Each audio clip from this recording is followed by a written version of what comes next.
नमस्कार, अपना एमपी देख रहे हैं आप। मैं हूं आपके साथ प्रशांत कटारे और बुलेटिन की शुरुआत बड़ी खबर के साथ।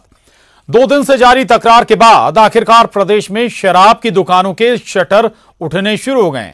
शराब ठेकेदारों और सरकार के बीच आज हुई बातचीत में सहमति बन गई है। सरकार ने ठेकेदारों की मांग पर 3-4 दिन में विचार करने का आश्वासन भी दिया है, जिसके बाद ठेकेदारों ने महीना भर से बंद पड़ी अपनी दुकानें खोलने का ऐलान कर दिया। ठेकेदार एक्साइज ड्यूटी में छूट देने की मांग कर रहे हैं। फिलहाल लॉकडाउन के कारण सिर्फ ग्रीन जोन की दुकानें और ऑरेंज जोन में कंटेनमेंट एरिया के बाहर की दुकानें खोलने की छूट सरकार ने दी है। तत्काल सभी 24 ग्रीन जोन के जिलों में शराब दुकानें खोली जाएंगी।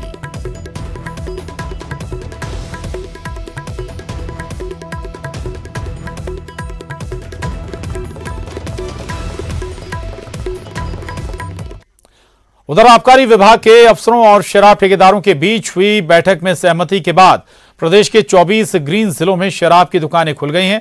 ठेके खुलते ही लंबी लंबी कतारें दिखाई देने लगी हैं। रायसेन के मंडीदीप में शराब की दुकान खुलते ही भारी भीड़ देखने को मिली। लोग नाचते गाते शराब की दुकानों पर पहुंच गए। यही नहीं, सड़क पर लंबी लंबी कतार लगाकर लोगों ने अपनी बारी का इंतजार किया। मंडीदीप जिले में क्या नजारा था, ये देखने के लिए न्यूज 18 की टीम भी मौके पर पहुंची।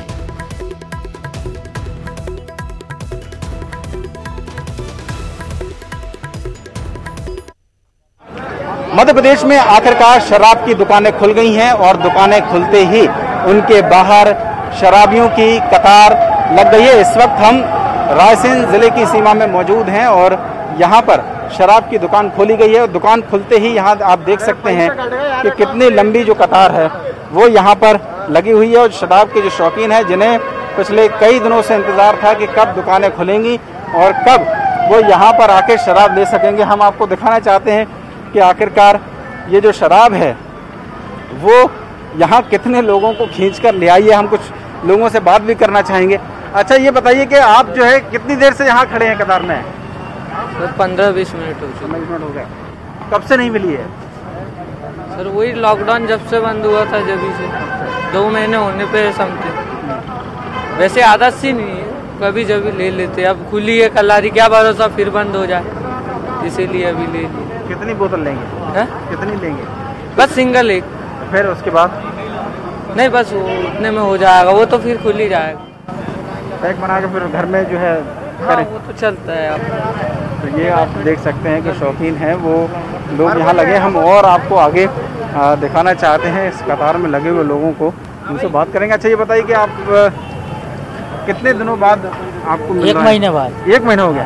कितनी परेशानी हो गई? बहुत परेशानी हुई है। क्यों? दारू नहीं मिल रही थी पीने को। तो दारू लगता है बहुत जरूरी है क्या?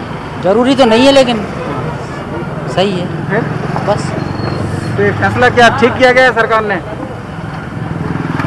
ठीक है। अस्पताल नहीं खुल रहे हैं, स्कूल नहीं खुल रहे हैं, लेकिन मैखाने खुल रहे हैं।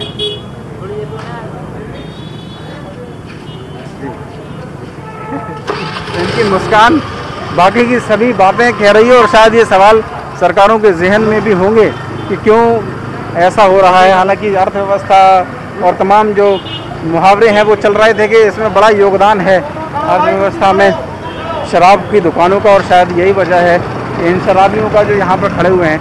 अच्छा, ये बताइए कि आपको लगता है कि ये शराब खरीदना ज़रूरी है या दुकानें खुलना ज़रूरी है? नहीं, मुझे तो नहीं लगता कि ज़रूरी है, लेकिन थोड़े हमारे घर पर बुजुर्ग हैं, उनको थोड़ा चाहिए। क्यों? फिर इतना क्यों ज़रूरी है?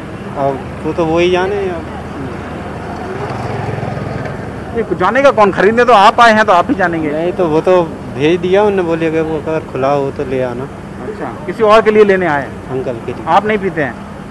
अच्छा, देखिए ऐसे लोग भी हैं जो पीते नहीं हैं और लेकिन फिर भी लेने आए। तो ये एक यहाँ पर तस्वीर आप देख सकते हैं कि तमाम जो लोग हैं वो शराब यहाँ पर ख़रीदने आए हैं और यहाँ से वहाँ तक भी जो लंबी कतार है वो लोगों की यहाँ पर लगी हुई है, क्योंकि जो शराब दुकानें खोलने का फैसला है वो सुबह 7 बजे से लिया गया था, लेकिन जो कुछ विवाद की स्थिति रही सरकार और ठेकेदारों के बीच में, उस वजह से दुकानें 12 बजे के बाद खुली।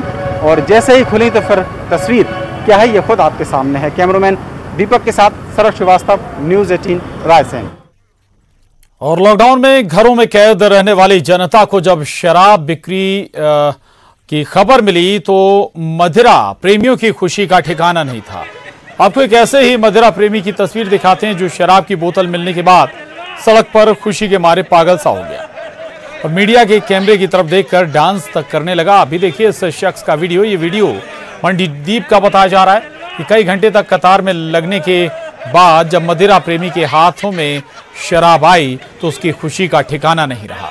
फिर भी न्यूज़ 18 आपसे यही अपील करता है कि कोरोना काल में आप लॉकडाउन का पालन करें और सोशल डिस्टेंसिंग के नियमों का भी ख्याल रखें।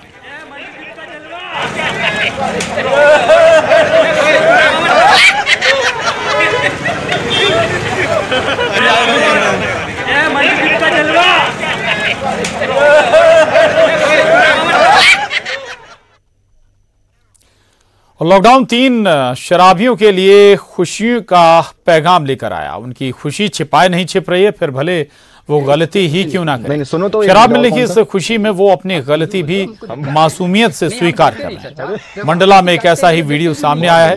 वीडियो में युवक कहता है कि साहब गलती की है, मैंने लॉकडाउन का उल्लंघन भी किया है, अब गलती हुई है तो कोई भी सजा दीजिए। वायरल वीडियो में पुलिस के कहने पर युवक खुद ही गाना गा रहा है और डांस भी कर रहा है। नहीं तो हम सभी गाने गा रहे हैं ना। अब तुमने बोला नचा लो या मार लो, तो गाना सुना रहे हैं, दोनों नहीं करवा रहे। गाना सुना दो बढ़िया। 1 2 3 4 5 6 7 8 9 10 11 12 13 करूं दिन गिन गिन के इंतजार आई बहार आई बहार। 1 2 3 4 5 6 7 8 9 10 11 12 13 करूं गिन गिन के मैं इंतजार आया पिया आया बहार। और चचा आगे हमें तो नहीं पता। एक चचा एक और चचा। मैं तो रास्ते से जा रहा था, मैं तो भेलपुरी था, मैं तो लड़की घुमा रहा था, मैं तो रास्ते से जा रहा था, भेलपुरी खा रहा था, लड़की घुमा रहा था। मुझको मिर्ची लगी तो मैं क्या करूं, मुझे मिर्ची लगी तो मैं क्या करूं। कान पकड़ लो, चालू हो जाओ, लगा लो, शुरू हो जाओ। एक बिस्किट और एक पानी का पाउच दो, बढ़िया डांस करने के। तुम माने तो मान लो, तुम सही में ना पिट ही जाओगे। तुमने बोला मानना मान लो, मानना मान लो। चलो बढ़िया बिस्किट खाओ और पानी पियो। तो हम निकले। हाँ अब हम भी निकलते, तुम भी निकलो। और घर में निकलो। ये तस्वीरें हैं, अब शराब की दुकानें खुल गई हैं, उसके बाद अब इस तरह की तस्वीरें भी सामने आ रही हैं। आगे बढ़ते हैं खबर इंदौर से। इंदौर विधानसभा संख्या 3 से विधायक आकाश विजयवर्गीय ने लॉकडाउन में आज बीजेपी कार्यकर्ताओं की बैठक बुलाई। इस बैठक में करीब 100 से ज्यादा कार्यकर्ता शामिल हुए। बैठक में जहां बीजेपी कार्यकर्ताओं ने सोशल डिस्टेंसिंग का पालन नहीं किया, वहीं कर्फ्यू के नियमों का भी उल्लंघन हुआ। कांग्रेस ने जहां मामले में कड़ी कार्रवाई की मांग की है, वहीं आकाश विजयवर्गीय ने सोशल डिस्टेंसिंग के नियमों के उल्लंघन पर कहा कि कोई नियम नहीं टूटा। हर विधानसभा क्षेत्र से सिर्फ 5-5 कार्यकर्ताओं को बुलाया गया था। बैठक में ये बैठक इसीलिए रखी गई थी कि कार्यकर्ता गरीबों तक खाना पहुंचा सकें और कोई गरीब भूखा ना सोए। राशन वितरण करना है हमारी कॉन्स्टिट्यूएंसी में, तो उसकी योजना बने, प्रॉपरली गरीब लोगों को राशन मिले, उसके लिए बैठक थी। कितने लोगों को बुलाया गया था बैठक में? थे हमारे सभी वार्ड से 5-5 लोग थे, 50-60 लोग होंगे। लॉकडाउन का उल्लंघन वगैरह भी होगा इसमें, मतलब बड़ी संख्या में कार्यकर्ता? नहीं, सबके पास पासेज हैं। लॉकडाउन का उल्लंघन कैसे हुआ? जनप्रतिनिधि तो काम कर सकते हैं, करना ही चाहिए। सोशल डिस्टेंसिंग का नहीं, सोशल डिस्टेंसिंग का ध्यान रखा गया। सबको मास्क और ग्लव्स हमने पहले ही दिए हुए हैं। हमारे सारे कार्यकर्ताओं के पास पासेज हैं, तो किसी भी चीज़ का उल्लंघन नहीं हुआ और जनप्रतिनिधि को तो काम करना ही चाहिए। भाजपा के जनप्रतिनिधि किस तरह कानून की धज्जियां उड़ाते हैं, किस तरह उसका उल्लंघन करते हैं, इसका सीधा सीधा उदाहरण ये है। विधायक आकाश विजयवर्गीय ने मित्तल मांगलिक भवन पाटनीपुरा में 100 से 150 लोगों की मीटिंग करी। लॉकडाउन का उल्लंघन किया गया और सोशल और बेहद महत्वपूर्ण है। एक तरफ सबसे ज्यादा कोरोना के मामले इंदौर शहर में है, हालात बेहद खराब हैं। लगातार प्रशासन सख्ती बरत रहा है, लेकिन दूसरी तरफ बीजेपी विधायक आकाश विजयवर्गीय बीजेपी कार्यकर्ताओं के साथ बड़ी संख्या में 100 से ज्यादा कार्यकर्ता थे, उनके साथ मीटिंग कर रहे थे।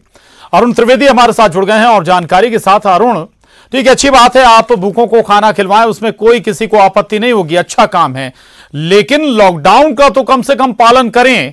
इंदौर की हालत तो समझें, गंभीरता को क्यों नहीं समझ रहे? देखो, देखिए पूरा इंदौर संक्रमित है और सबसे ज्यादा संक्रमित शहरों में इंदौर की गिनती है। ऐसे में जनप्रतिनिधियों को भी एहतियात बरतनी चाहिए। भले ही आप सत्ताधारी दल के विधायक हैं और आप पर कोई कार्रवाई नहीं होगी, ये भी आपको मालूम है, लेकिन आप उसका लॉकडाउन का उल्लंघन मत करिए लोगों को और बताइए कि आप लॉकडाउन का पालन करिए, क्योंकि ये महामारी का समय है और इतनी बड़ी संख्या में 100-150 लोगों को इकट्ठा करके उनकी जान को संकट में डालना कहाँ की समझदारी है। आप भले ही अच्छा काम कर रहे हैं, जिसमें कोई दो राय नहीं है, आप लोगों को, गरीबों को बांट रहे हैं, राशन बांट रहे हैं, कोई गरीब भूखा ना सोए इसकी चिंता कर रहे हैं, लेकिन लॉकडाउन का भी पालन होना चाहिए, क्योंकि महामारी का समय है। इसमें किसी की जान को जोखिम में डालना उचित नहीं है, क्योंकि लोग, जब आप नियमों का उल्लंघन करेंगे तो लोग आपका अनुसरण करेंगे और वो भी नियमों का उल्लंघन करेंगे। ऐसे में हालात और बिगड़ेंगे, इसीलिए थोड़ा संयम बरतने की जरूरत है, खासतौर से जनप्रतिनिधियों को। आकाश विजयवर्गीय को भी मीटिंग अगर लेना थी तो वीडियो कॉन्फ्रेंसिंग के जरिए मीटिंग ले लेते, अपने संदेश व्हाट्सएप के जरिए अपने कार्यकर्ताओं तक पहुंचा देते और राशन की व्यवस्था ऐसे बना सकते थे, लेकिन उन्होंने जो मीटिंग लेकर एक जगह इकट्ठा किया, सोशल डिस्टेंसिंग का पालन नहीं हुआ। और दूसरे तरीके भी थे मीटिंग लेने के, और तरीके भी हो सकते थे, 100 नहीं और ज्यादा कार्यकर्ताओं की मीटिंग ले लेते। वीडियो कॉन्फ्रेंसिंग एक रास्ता हो सकता था, सोशल मीडिया के जरिए भी एक रास्ता निकल सकता था। बहरहाल सोशल डिस्टेंसिंग का उल्लंघन होता है, यहां नजर आया। बहुत शुक्रिया आपका अरुण इस जानकारी के लिए। अगली खबर का रुख कर रहे हैं। मध्य प्रदेश में कोरोना का कहर लगातार बढ़ता जा रहा है। प्रदेश के सबसे संक्रमित जिले इंदौर में यह संक्रमण नए क्षेत्रों में फैलता जा रहा है और अब ये बीजेपी सांसद शंकर लालवानी के घर के करीब तक पहुंच गया है। शहर के सबसे पॉश इलाकों में शुमार उत्कर्ष विहार मनीषपुरी कॉलोनी में रहने वाली 2 बहनें कोरोना पॉजिटिव मिली हैं। दोनों बहनों में से एक बहन कुछ समय पहले हैदराबाद से लौटी थी, वो पॉजिटिव पाई गई है। इंदौर की सबसे पॉश कॉलोनी में से एक मनीषपुरी कॉलोनी है, जिसमें सांसद शंकर लालवानी रहते हैं और इसमें थोड़े से ही आगे उनका मकान है और यहाँ पर एक कोरोना पॉजिटिव एक मरीज मिला है। उसके बावजूद भी ये कंटेनमेंट जोन नहीं बनाया गया है, जबकि जहाँ पर भी कोरोना पॉजिटिव मरीज मिलते हैं वहाँ पर कंटेनमेंट जोन बना दिया जाता है और जो रास्ते हैं उनको पूरी तरह से ब्लॉक कर दिया जाता है। वहाँ पर जाली लगाकर उनको रोक दिया जाता है और तमाम एहतियात वहाँ पर बरतने के निर्देश दिए जाते हैं, ताकि वहाँ के लोग अपने घरों से, अपनी कॉलोनी से दूसरी जगह ना जा सकें और संक्रमण दूसरी जगह ना फैल सके। बावजूद इसके इस कॉलोनी को सिर्फ इसलिए कंटेनमेंट जोन नहीं बनाया गया है क्योंकि यहाँ पर सांसद जी रहते हैं और ये जो गली है आप देख सकते हैं, इसको रोका भी नहीं गया है, इसमें कोई भी तरह के बैरिकेड्स भी नहीं लगाए गए हैं, क्योंकि सांसद जी को निकलना होता है, उन्हें तमाम बैठकें लेनी होती हैं, अधिकारियों के साथ अपने लोगों से मिलना होता है, उन्हें भी कई जगह जाना होता है। तो ऐसे में अगर ये कंटेनमेंट जोन बनकर इसको रोक दिया जाएगा तो वो कहीं नहीं जा पाएंगे, उनको अपने घर पर रहना पड़ेगा। यही कारण है कि इस कॉलोनी को उन्होंने कहीं से भी बैरिकेड्स लगाकर नहीं रोका है, ना ही यहाँ के लोगों को किसी तरह से कहीं भी आने जाने की मनाही की गई है। ऐसे में संक्रमण खतरा बढ़ सकता है, सभी लोगों के लिए नियम एक होने चाहिए। ऐसे में जब कोरोना का संकट गहरा बना हुआ है, ऐसे में इस इलाके को भी पैक कर देना चाहिए। जिस तरह दूसरे कंटेनमेंट इलाके हैं उसी तरह इसको भी पैक करके लोगों को यहाँ से नहीं निकलने की हिदायत शासन और प्रशासन को देनी चाहिए। कैमरामैन संजय बुआ के साथ अरुण त्रिवेदी, न्यूज 18 इंदौर। और इंदौर में कोरोना के संक्रमण को देखते हुए 2 हफ्ते तक रेड जोन की मियाद बढ़ा दी गई है। अब तक यहां 1681 कोरोना पॉजिटिव मरीज मिल चुके हैं, जिनमें से 81 मरीजों की मौत हो चुकी है। साथ ही 1109 पॉजिटिव मरीजों का शहर के अस्पतालों में इलाज चल रहा है। देर रात जारी मेडिकल बुलेटिन में बताया गया है कि 27 नए मरीज सामने आए हैं। 2 मरीजों की मौत की पुष्टि के बाद अब तक यहां कोरोना से मरने वालों का आंकड़ा 81 पर पहुंच गया है। इन सबके बीच अब सैंपलिंग की संख्या बढ़ा दी गई है। मंगलवार को 723 सैंपल इकट्ठे किए गए। इनको मिलाकर अब तक जांचे गए सैंपलों की संख्या 10,000 पार कर गई है। अब तक 10,409 सैंपल की जांच रिपोर्ट आ चुकी है। मंगलवार को लिए गए सैंपलों में से 552 की जांच हुई, जिसमें लगभग 4.8% मरीज पॉजिटिव पाए गए। उधर मंगलवार को 23 लोगों को डिस्चार्ज किया गया। इन्हें मिलाकर अब 491 कोरोना पॉजिटिव मरीज ठीक होकर घर जा चुके हैं। पूरे दिन में हमारे जिले में 723 सैंपल्स कलेक्ट किए गए थे, जिनमें से 552 का रिपोर्ट आ गया है कल रात तक। शेष का आज अभी दिन में आ जाएगा। इनमें से 525 नेगेटिव थे और 27 पॉजिटिव थे। तो ये पॉजिटिविटी का जो रेशियो है ये धीरे धीरे कम होता जा रहा है, 10% से भी नीचे अब आ गया है। दूसरी बात ये है कि कल हमने करीब 23 लोगों को डिस्चार्ज किया और डिस्चार्ज के बाद अब हमारी स्वस्थ होकर घर जाने वालों की संख्या 500 के लगभग हो गई, यानी कि 491 लोग हो गए। संभवतः 100 मरीजों को हम आज पुनः डिस्चार्ज करेंगे। आज हमारे पास जो एक्टिव मरीज हैं उनकी संख्या 1100 है, जो कि विभिन्न अस्पतालों में बैठ के अपना इलाज करा रहे हैं। दूसरा ये कि सैंपल्स जो जैसे मैंने अभी आपको बताया। और अब बड़ी खबर भोपाल से है। राजधानी भोपाल में कोरोना के 41 नए मरीज मिले हैं। ये मरीज हॉटस्पॉट जहांगीराबाद, मंगलवारा और इस्लामपुरा में सामने आए हैं। आपको बता दें कि जहांगीराबाद में 13 मरीज, जिसमें 2 परिवार के 3-3 सदस्य भी शामिल हैं, ये कोरोना संक्रमित पाए गए हैं।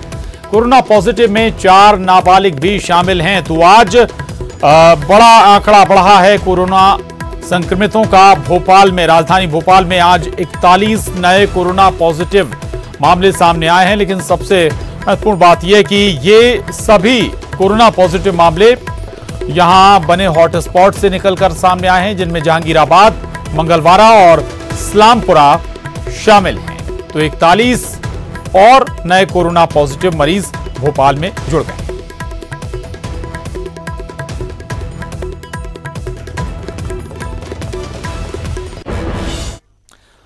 और अब प्रदेश में क्या स्थिति है इस वक्त कोरोना के मद्देनजर, ये आपको बता देते हैं। पूरे मध्य प्रदेश में अब तक 3,182 कोरोना पॉजिटिव केस अभी तक आए हैं, जिसमें से 1122 लोग स्वस्थ होकर घर लौट चुके हैं। 181 ने दम भी तोड़ा है कोरोना संक्रमण के कारण।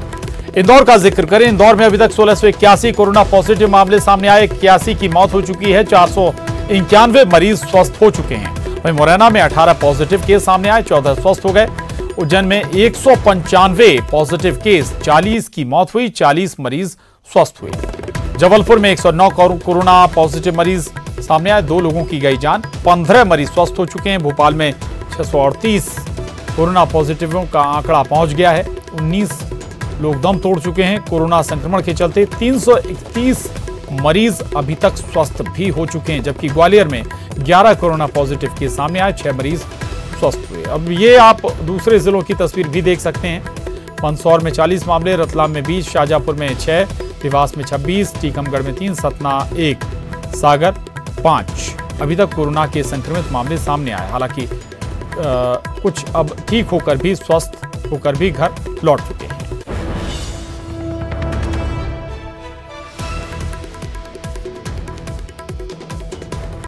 ब्रेक के बाद अगली खबर का रुख कर रहे हैं। प्रदेश में लगातार लॉकडाउन की तारीखें बढ़ाए जाने से स्टूडेंट्स काफी परेशान हो रहे हैं। ऐसी परिस्थिति में एमपी बोर्ड की हेल्पलाइन सेवा स्टूडेंट्स की मदद कर रही है। 22 मार्च से अब तक कई कॉल्स आए, जिनमें तकरीबन 55,000 छात्रों ने स्थगित परीक्षाओं को लेकर सवाल किए। आपको बता दें कि तीसरी बार लॉकडाउन बढ़ने पर एक दिन में 1000 से ज्यादा कॉल्स आए, जिसमें छात्रों के तनाव को दूर करने के लिए काउंसलिंग भी की जा रही है।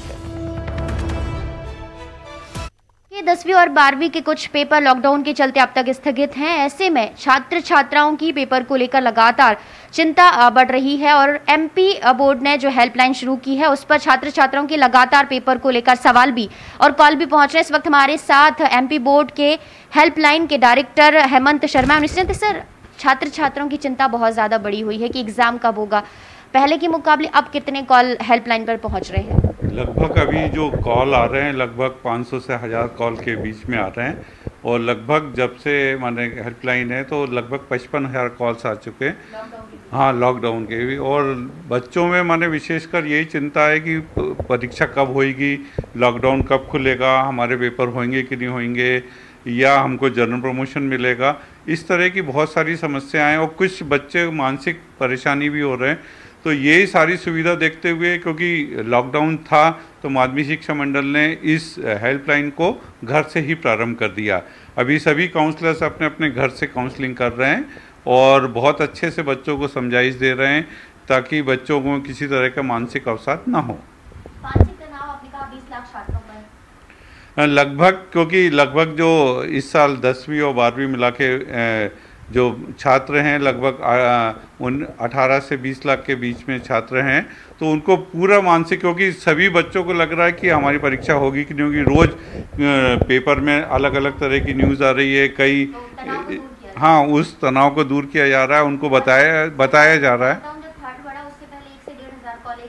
हाँ, इससे लगभग इतने 1 से 1,500 कॉल पर डे आ रहे थे। तो बिल्कुल, ये हमारे साथ एमपी बोर्ड की जो हेल्पलाइन है उसके डायरेक्टर हेमंत शर्मा है, जिनका यही कहना है कि पेपर स्थगित हुए हैं और जाहिर सी बात है कि छात्र छात्राओं की चिंता भी बहुत बढ़ गई। ऐसे में न सिर्फ उनकी समस्याओं का समाधान कर रहे हैं बल्कि उनके तनाव को दूर करने की भी लगातार हेल्पलाइन कोशिश कर रही है।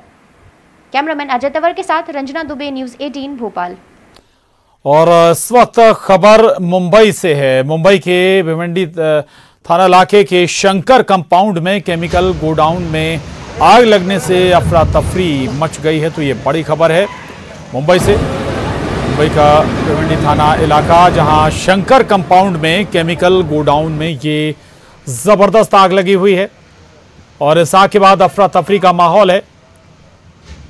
दमकल विभाग मौके पर पहुंचा हुआ है आग पर काबू पाने के लिए, लेकिन तस्वीरें देख सकते हैं आप इस वक्त काले धुएं का गुबार और आग की लपटें उठती हुई, जबरदस्त आग की लपटें उठती हुई, धुएं का गुबार। और चूंकि केमिकल गोडाउन है इसलिए आग और ज्यादा भयानक रूप धारण कर चुकी है। ये देख पा रहे हैं इस वक्त आप तस्वीरें मुंबई के भिवंडी थाना क्षेत्र का मामला, ये जहां शंकर कंपाउंड मौजूद है और इसी शंकर कंपाउंड में स्थित है एक केमिकल गोडाउन जिसमें ये आग लग गई और आग के बाद लगने के बाद की ये तस्वीरें।